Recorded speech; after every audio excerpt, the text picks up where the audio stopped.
Hoje eu vou falar um pouco sobre jogo de búzios. Vamos conversar e não vou falar aqui sobre caídas, odus, não é isso. Vamos falar sobre o jogo propriamente dito. Quer saber sobre tudo isso e muito mais? Fica aqui que o poderoso vai começar.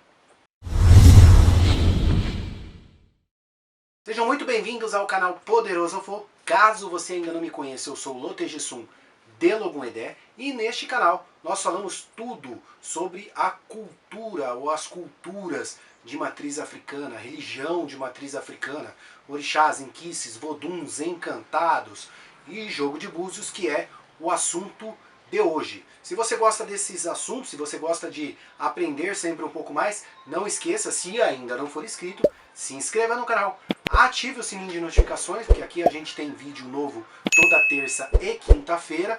E não esquece de dar aquele like que eu amo demais e compartilhar esse vídeo com os irmãos e com as irmãs. Bom, o jogo de búzios. Primeiramente, jogo de búzios, na minha concepção, na minha tradição, dentro do que eu aprendi, deve ser feito com um consulente presente.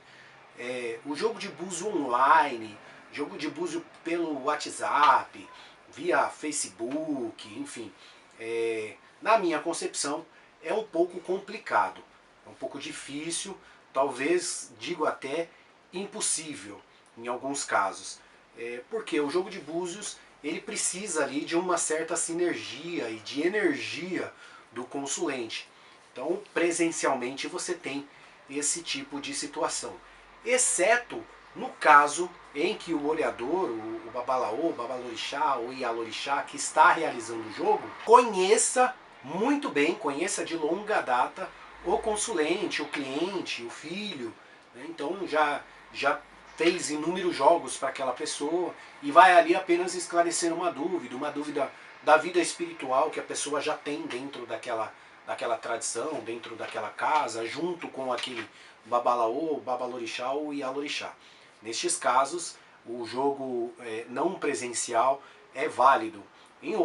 Nos outros casos, onde não se conhece o consulente, dentro da minha visão, dentro do que eu conheço, dentro do que eu aprendi, é um tanto quanto complicado. Como eu sempre digo aqui, isso é o que eu aprendi, isso é o que eu carrego comigo, não significa que eu estou completamente certo. Afinal, quem está certo todo sempre, né? Quem sempre está certo, está preparado para ser Deus e não homem, não ser humano. Então eu sou ser humano, eu não estou certo a todo tempo, isso não é uma verdade absoluta, mas dentro da minha tradição sim. Em outros locais pode ser que não seja desta forma, mas está aí a justificativa. Então, primeiro ponto, o jogo tem que ser presencial. Segundo ponto, o jogo de búzios é um jogo que existem alguns métodos para se verificar os presságios dos odus, verificar os caminhos. Então, existe um método, por exemplo, de amarração, que é um método matemático, onde o olhador vê ali o número de caídas e através do número de caídas ele segue aquele método em respostas de sim ou não, ou respostas que o jogo traz para a vida financeira, vida amorosa, a vida sentimental ou a vida profissional daquela pessoa. Então é um método quase que 100% matemático. Um outro método existente é o método de barracão, onde também se faz ali a contagem dos búzios, né, vai também através do odu, através dos caminhos que os odus trazem e as posições, se o búzio cai um pouco para a direita, um pouco para a esquerda, a posição das caídas dentro do espaço em que está sendo jogado normalmente uma peneira. Tá? Então esse é o método de amarração. Existem outros métodos, métodos por odu, métodos por orixá. Então existem vários métodos. E notem que em nenhum momento eu disse aqui o método de adivinhação. Porque jogo de búzios não é adivinhação. O oráculo de Ifá em nenhum momento é adivinhação. O olhador ele não joga o búzio ali e fala, deixa eu adivinhar o que está acontecendo. Não, o método de jogo é um método preciso, o jogo de búzios é um método, todos os métodos utilizados são métodos precisos, não dá para adivinhar nada. Tá? Você, através dos odus, o olhador, através dos odus, quando cai lá um odu, ele segue os itãs, os presságios que aquele odu traz e encaixa aqueles presságios na vida da pessoa. Ele não adivinha nada.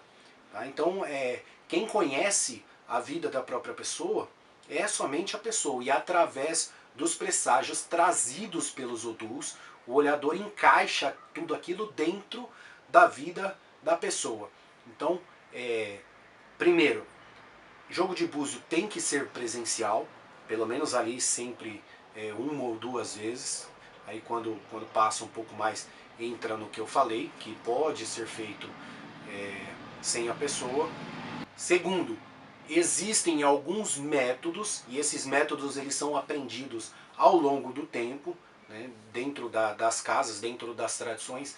Na grande maioria, num período de 7 anos, a pessoa vai aprendendo esses métodos através do número de búzios, através dos odus, através do ifá. Né? E terceiro, jogo de búzios não é adivinhação. A pessoa não vai adivinhar nada, ela vai seguir um processo matemático, seguir um processo religioso para chegar ao problema do consulente e para resolver o problema do consulente também. Não existe nada de adivinhação. Adivinhei aqui que Exu quer alguma coisa, que Ogum quer alguma coisa. Não, isso aparece no jogo de búzio, bem claro. Contagem quase que matemático, se não 100% matemático. Porém, existe aquele 1% de intuição, mas a intuição ela também deve ser mostrada no jogo de búzios. A pessoa tem a intuição, né, tem ali os ancestrais que conversam com o Babalaô, com o Babalorixá ou com a Ialorixá, e através dessa conversa, através do ouvido, né, do Babalaô, de ter essa comunicação com o espiritual, ele faz a pergunta certa, ele pergunta de maneira correta para o jogo e o jogo responde da melhor maneira possível. Responde o que o Babalaô, o Babalorixá ou Ialorixá realmente quer. Então o processo de intuição ele é um processo que encurta um pouco mais o jogo, para que a pessoa não fique ali tentando várias perguntas, que é um processo, é um jogo, né, é um método de tentativa e você vai tentando várias perguntas para ver aonde o jogo responde da melhor forma. Então é aí que entra a intuição dentro do jogo de búzio. E todo o jogo deve ser cobrado, deve ser pago, até porque dentro do jogo o sacerdote, o Oluô, o olhador, Babalorixá, o Ialorixá, ele precisa tirar a parte de Exu. Então ele precisa cobrar.